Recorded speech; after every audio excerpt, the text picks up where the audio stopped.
Today we're going to talk about stone facing. I don't mean this kind of face, I mean that kind of face.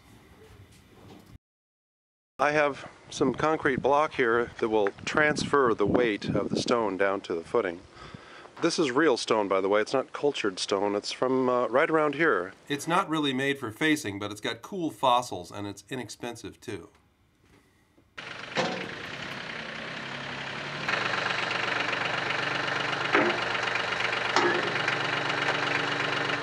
Seems like we always have a pile of something we need to choose from.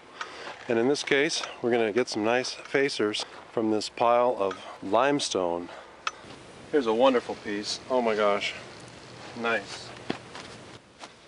And this might work good on the bottom or something. Be really careful when you put stone into a bucket like that. I have lost a fingernail before. These little pieces are really handy for facing.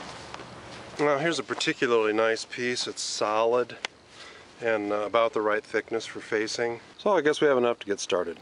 A 5-gallon bucket of sand. 2 gallons of Portland cement and 1 gallon of lime. Well, I have my trusty cat poop filter and this Lowe's bucket. You gotta wear the glove if you're gonna make the concrete. Actually, this is mortar.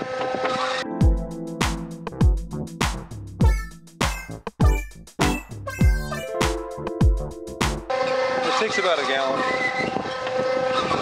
1 gallon of water.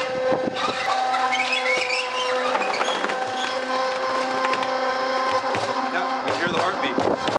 I like to use large stones on the first layer to make a solid base for the rest of the wall. And we need to wet them down really well so that they don't absorb all the moisture from the mortar. Make sure to cover your work so that the mortar stays hydrated. Notice the dark color to this mortar joint.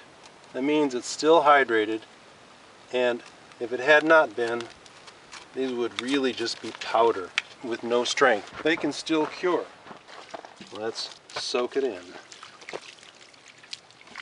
When we get to a point where we have a place to fill, and we see, oh, we got a diagonal there. I found this stone that has a diagonal on there. And I just said, okay, well, will it rest on the wall without anything becoming loose? And it looks like it rests right there. If we mortar it in, it'll really rest right there. First we'll take the stone, set it off to the side, put some water on it. It's really dry, so it will suck all the moisture out of the mortar if we're not careful. Boy, I jammed a bunch of mortar in there. Use the margin and scrape it out a little bit. This is like a dentist. And stink up underneath here, see what we got. And of course we're going to want to put a bunch of mortar back behind these too. You want to get them to fit as well as you can, as if you could dry stack them. And then the mortar is really an extra layer of protection for the structure. On the west side, around the corner, I'm going to leave a gap for the downspout to hide behind. I've marked the area where this where the stone ledge will come down to, so we want to get up our stone up to about right here. And we notice we have a little diagonal piece there and B notch here, so I don't know, let's just pick 2 stones out at random here and see what happens. Oh, well, interesting. And then let's pick another one out at random. Oh gosh. No. The next day, still there.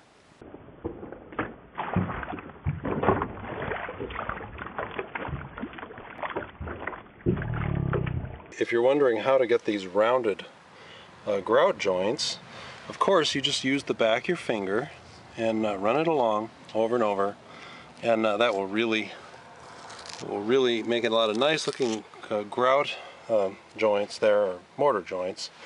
Just the back of your finger like that. There, or this way. Works good too. The winter snow is coming up quickly. It may just be that our stone wall will have to wait until spring. And it's quitting time.